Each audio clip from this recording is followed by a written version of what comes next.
Les forces armées guinéennes ont été requises par l'autorité civile pour participer à la sécurisation de la ville de Conakry à travers des patrouilles le long de tous les axes et en installant certains points à certains endroits. Donc je vous rappellerai d'abord que c'est conformément à la loi 009 du 4 juin 2015 de l'Assemblée nationale relative au maintien de l'ordre public à la République de Guinée que l'armée a été requise pour pouvoir participer dans ces patrouilles mixtes qui sont composées de la police, de la gendarmerie et des armées à partir de 18 heures. Il s'agit là principalement d'un appui. L'armée vient en appui aux forces de sécurité, c'est-à-dire à la police et à la gendarmerie. L'armée est là pour appuyer.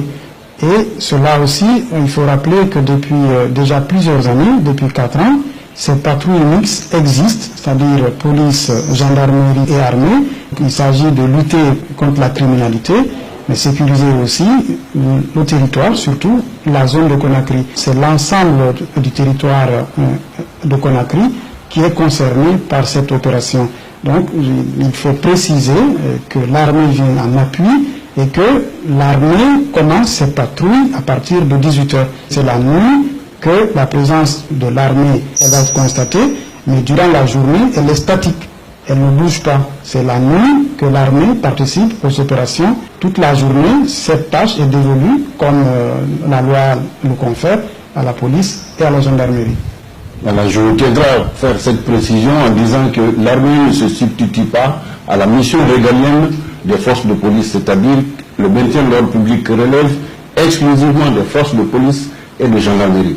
Donc, eux, ils vont travailler toute la journée, mais la nuit, l'armée sera impliquée, mais de façon mixte avec les autres unités également, pour pouvoir faire des patrouilles le long de tous les axes. Donc, dans le cadre de la mise en exécution de cette mission qui nous a été confiée par l'autorité civile, nous demandons la collaboration de toute la population pour que ça soit un succès et que la ville de Conakry soit réellement sécurisée et que les citoyens puissent circuler librement et que leurs biens soient préservés. Dans ce cadre, le ministère de la Défense nationale peut compter sur la bonne collaboration de la population de Conakry parce que c'est elle qui est concernée. Donc la population de cette ville de Conakry est appelée à collaborer avec les forces de défense et de sécurité pour sécuriser leur ville. Ces PA ne sont pas là pour empêcher la libre circulation des personnes et des biens, mais les PA sont installés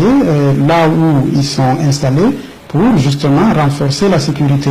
Et encore une fois, je rappelle que l'armée n'est pas en première ligne, l'armée n'est même pas en seconde ligne, l'armée est en troisième ligne. En citant l'article 27 de la loi L09, l'armée est à la troisième dimension de ce dispositif de sécurité.